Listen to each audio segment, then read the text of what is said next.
MRAPs.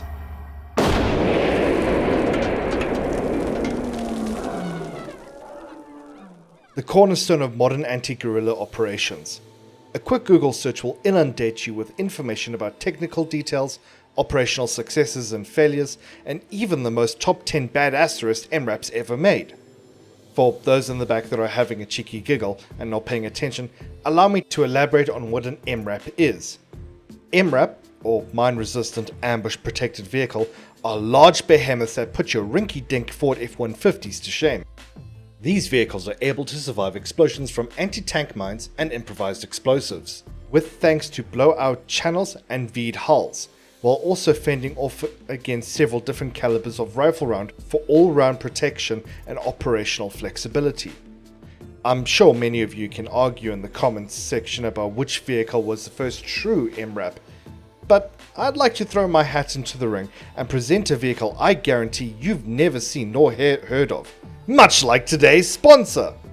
Do you hate having to pull out your credit card every time you want to pay for a macro transaction?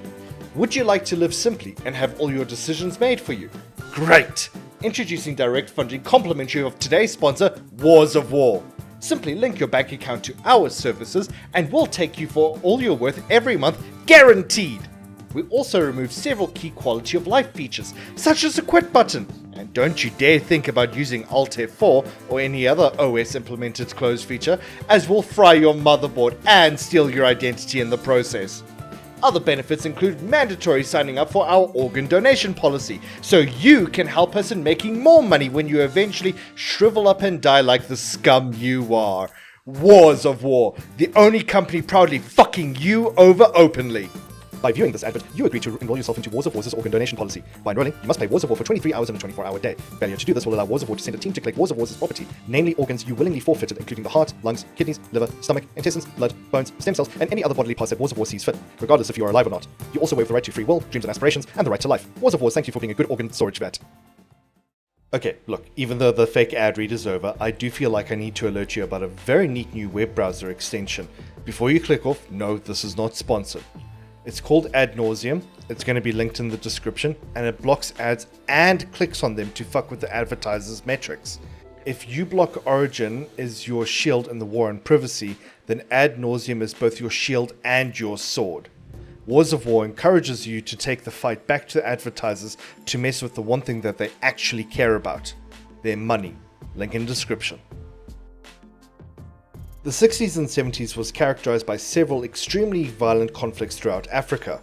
These conflicts, often backed by the USSR and Communist China with weapons and training, sought to topple existing governments run by minority Caucasian populations and put indigenous peoples in charge of their own destinies. A large problem that came to a head was the question of how these revolutions would be done.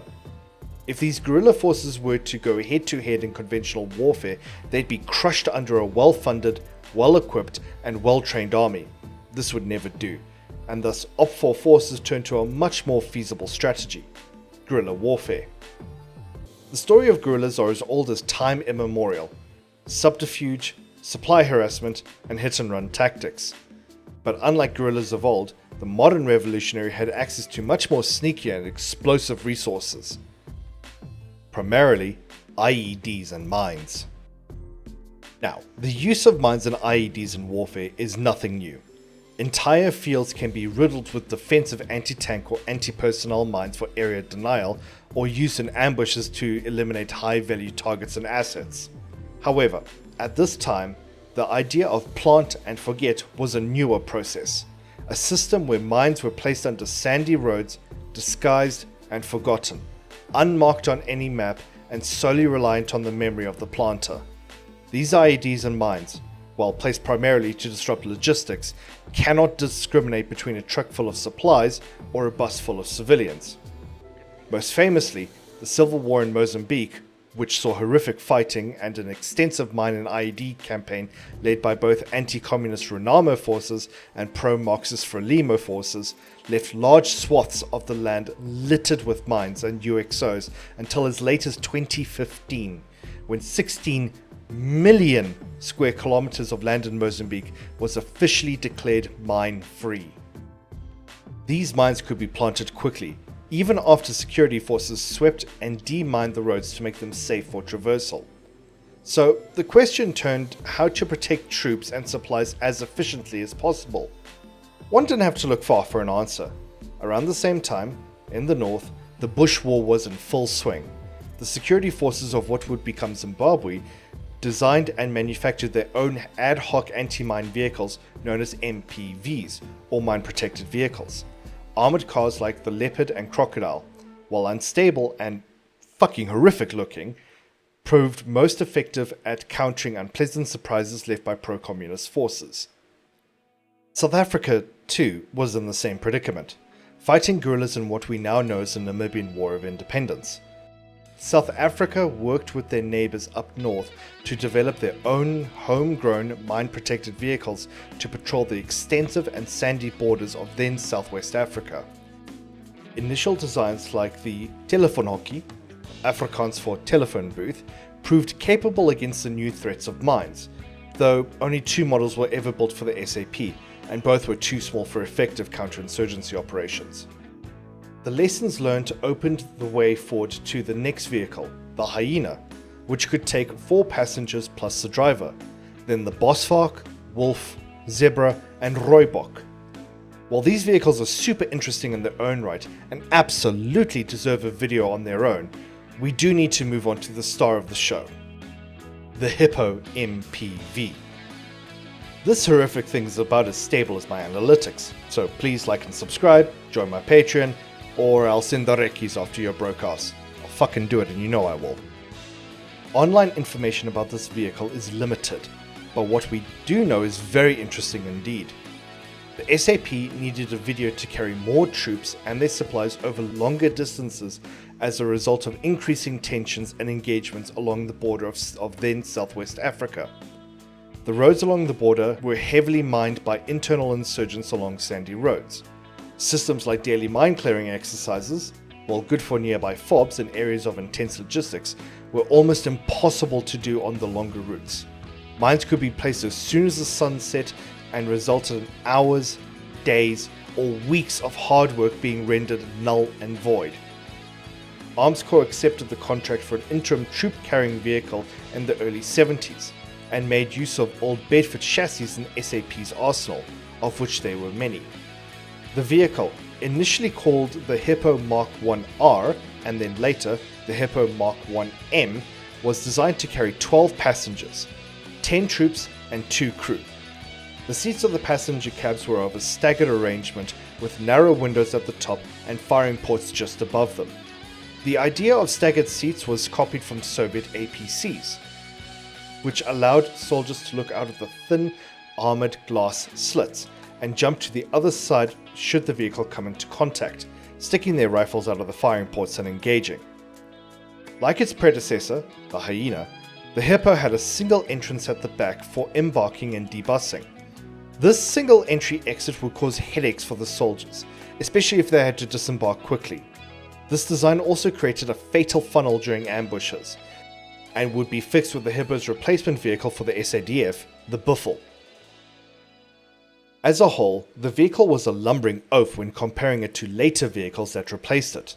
It had 32 centimeters of ground clearance, stood at 3.3 meters tall with most of its weight above its center of gravity, was 6.5 meters long and 2.5 meters wide.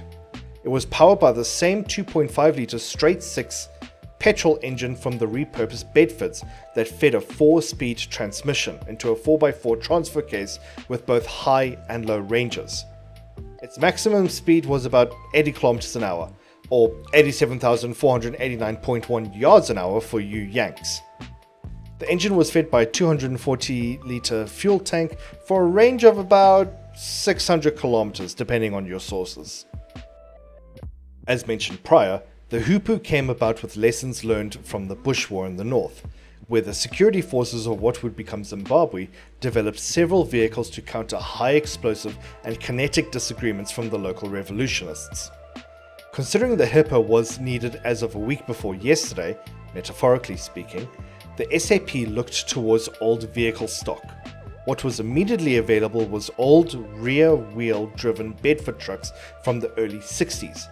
Not ideal given the terrain it'd be trudging through, but better than literally nothing.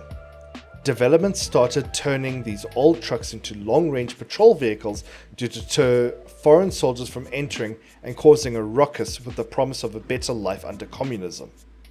The Bedford trucks, being body-on-frame with chassis, were ripped off, and a hollow, V'd lower hull made of mild steel was mounted to the chassis with a bracket and welded into place with steel tubing. The upper cab, made of RB390 armoured steel, was welded onto the V with a filler metal. This weld in particular, while easy on the assembly side, would prove a notable weak point when the vehicle was struck by anti-tank mines, but we'll get into that later. Hi, post-production Hobbs here.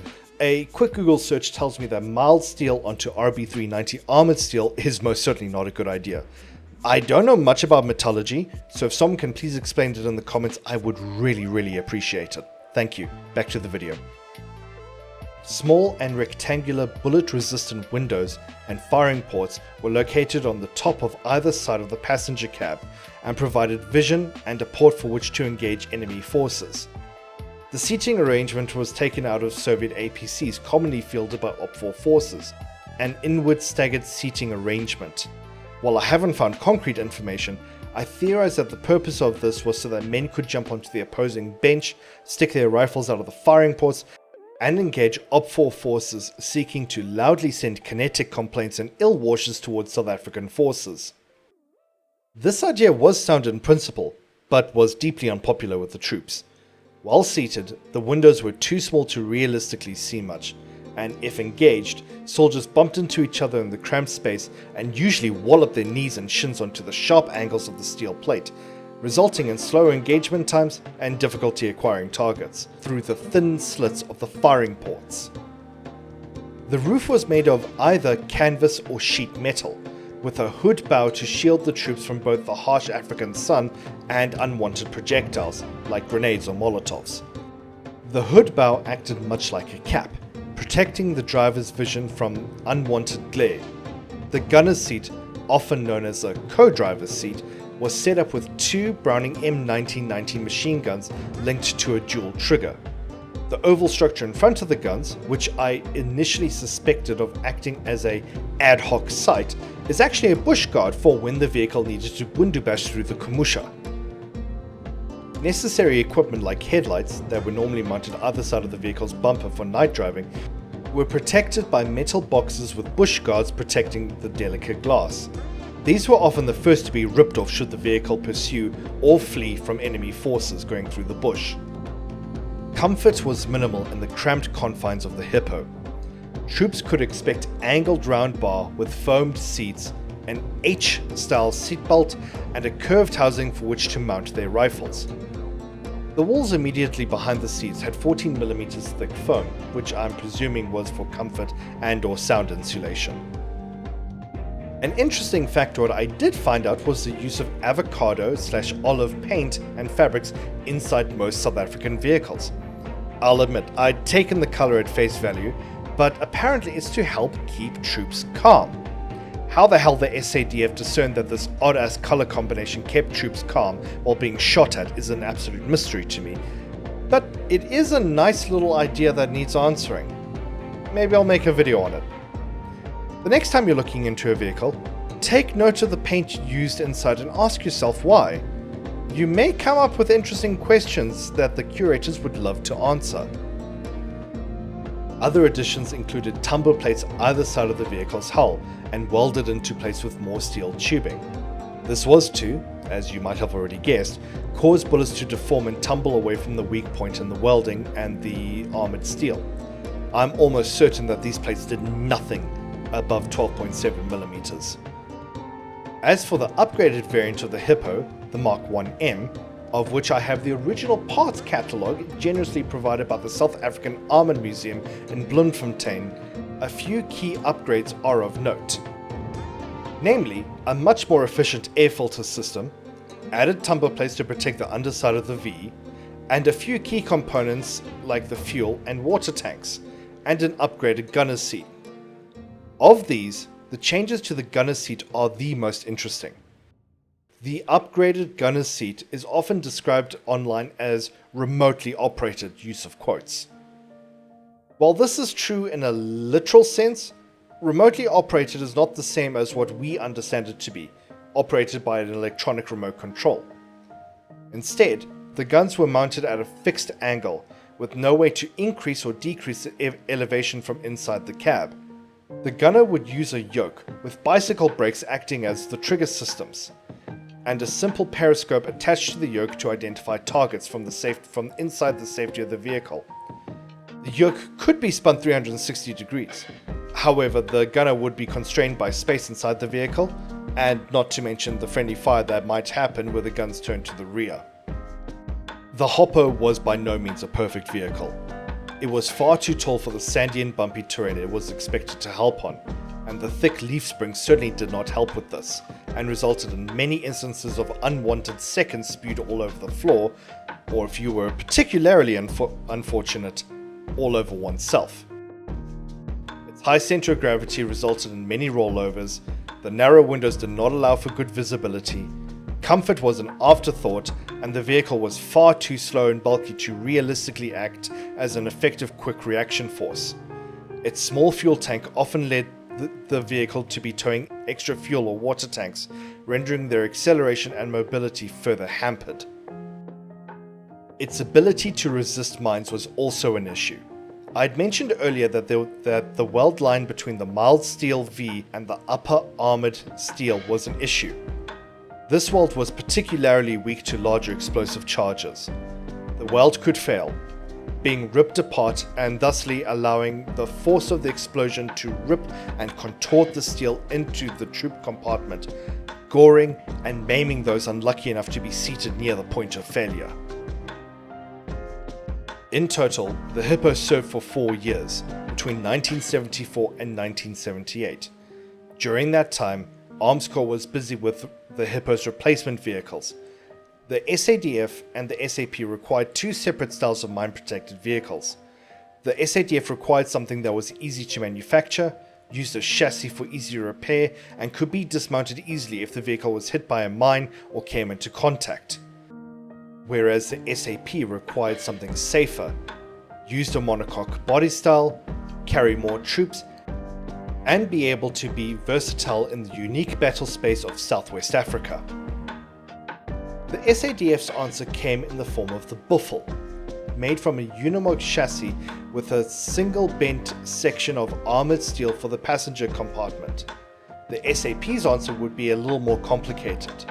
Initial prototypes for what would become the Cuspia included a half-rear monocoque and half-front chassis design called the Hippo Mark II, and later in development, the R series Hippo, which should not be confused with the Hippo Mark I-R.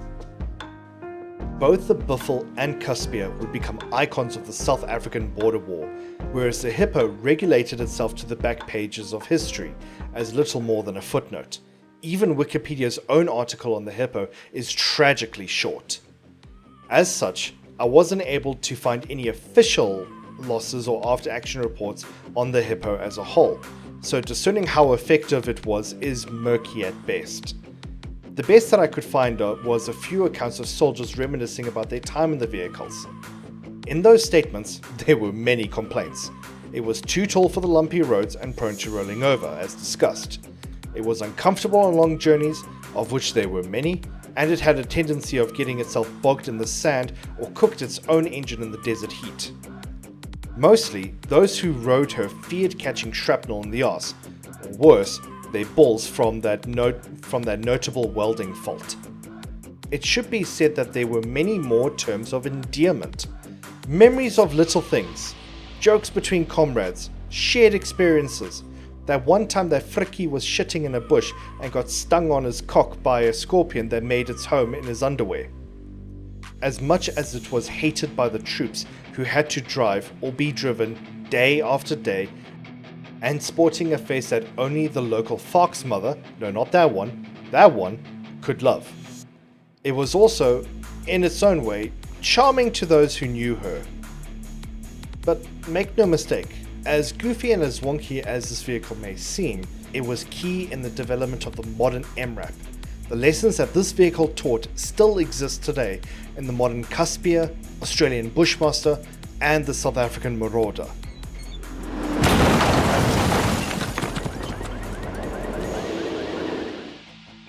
But before I hand you off, I'd like to leave you with the thoughts of an old soldier who dotted his thoughts down on a website which will be linked in the description. The photographs above, whilst giving the reader an excellent example of what the Hippo was, are at the same time bringing me a personal sense of nostalgia and sadness. I have travelled in them, driven them, fought the enemy with them. They are therefore part of me, and I am part of them. We are inseparable in this sense.